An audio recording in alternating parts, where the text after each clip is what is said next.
सहायक विकास विस्तार अधिकारी एडीईओ हिंदी क्लास में आप सभी का स्वागत है।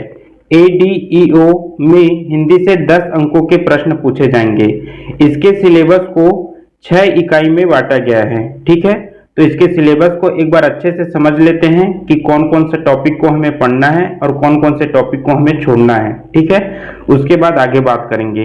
ठीक है, तो चलिए सबसे पहले एडीयू के हिंदी के सिलेबस को देख लेते हैं।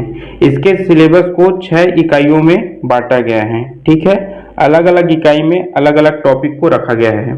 जैसे पहले इकाई में स्वर, व्यंजन, वर्तनी, लिंग, वचन, काल, स्वर संधि, व्यंजन संधि, विसर्ग संधि। ठीक है, पहले इकाई में इतना सारा टॉपिक को रखा गया है। दूसरा इकाई को देखेंगे, तत्सम शब्द, तद्भव शब्द, देशज शब्द, विदेशी शब्द, पर्यायवाची शब्द, विलोम शब्द, अनेकार्थी शब्द।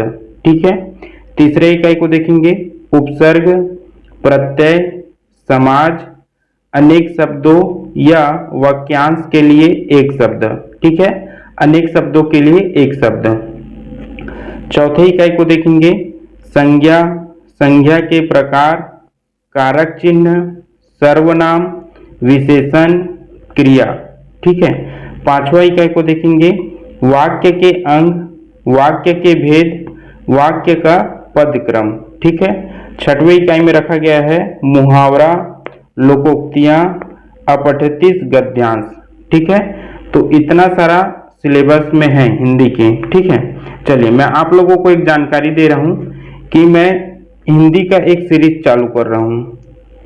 हिंदी के लिए एक सीरीज चालू कर रहा हूं जिसमें मैं इन सभी टॉपिकों को बिल्कुल बेसिक से पढ़ाऊंगा। पहले हम लोग थ्योरी पढ़ेंगे और उसके बाद उसी क्लास में हम लोग उसका एमसीक्यू भी करेंगे। ठीक है, तो आप लोग भी इस हिंदी सीरीज में जुड़ना चाहते हैं तो इस चैनल को जरूर सब्सक्राइब कर लें। ठीक है, बस यही जानकारी, यही छोटा सा जानकारी आप लोगों को देना था। ठीक है, तो कल से शुरू हो जाएगा हम लोग का हिंदी सीरीज और कल हम लोग पढ़ेंगे इकाई 1 से स्वर को। स्वर को पूरा कंप्लीट करेंगे। सबसे पहले स्वर का पहले पूरा थ्योरी पढ़ेंगे, उसके बाद इसका एमसीक्यू लगाएंगे। जो पीएससी और व्यापम में पूछा गया परीक्षा में जो जो प्रश्न रहेगा उसका एमसीक्यू लगाएंगे। ठीक है।